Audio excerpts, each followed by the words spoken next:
Hi hi good morning అండి. అందరు ఎలా ఉన్నారు? బాగున్నారా? నేనైతే బాగున్నానండి. ఏంటంటే నిన్న మాకు ఒక ఇన్సిడెన్స్ జరిగిందనమాట. ఆ విషయం మీకు చెప్దామని ఈ వీడియో అండి. ఏంటంటే నిన్న మా బర్రెలు మేపడానికి వెళ్ళినాయి అనమాండి. మార్నింగే వెళ్ళిపోయినాయి. ఇంకా ఇప్పుడు వరకు రాలేవన్నమాట.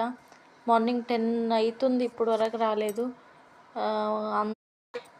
అందరైతే వరి వేశారు అండ్ మొక్కజొన్న వేశారు. కరెంట్ షాక్ కూడా పెట్టారండి. అంటే పందిస్ వచ్చి తినేస్తాయి, అన్ని బర్రెలు వస్తాయి అనేసి. అండ్ వర్షాలు కూడా చాలా పడుతున్నాయి కదా, అందులో ఏమైనా కొట్టుకుపోయినాయా లేదంటే ఎవరైనా వరి తినేసి ఏమైనా అయిపోయినాయా అనేసి చాలా భయపడిపోయినామండి మేమైతే. చాలా అంటే చాలా. చూసారా దూడ వాళ్ళ మదర్ రాలేదని నైట్ మొత్తం అరుస్తూనే ఉందండి. పాపం తను పడుకోలేదు.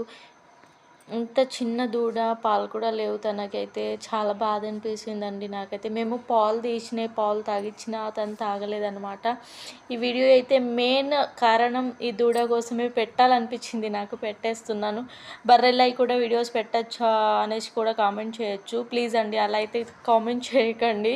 అందరూ ఆ దూడ కోసమన్నా చిన్న లైక్ ఇవ్వండి అని నేనైతే ఈ వీడియో అనేది చేస్తున్నాను అన్నమాట. ఇంకా మార్నింగ్ కల్లా అయితే మేము అన్నీ వెతుకుతూ ఉంటే ఇందల్వాయి మండలంలో దొరికిందనమాట. మా బఫెలోస్ని కట్టేశారట. 1000 రూపీస్ తీసుకున్నారండి. అయినా పర్లేదు, మా బఫెలోస్ అయితే దొరికినాయి. మా దూడకైతే హ్యాపీ అండి. మా దూడ పాలు తాగి బాగుంటే చాలండి. నేనైతే అదే కోరుకుంటున్నా. ప్లీజ్ చిన్న లైక్ ఇవ్వండి.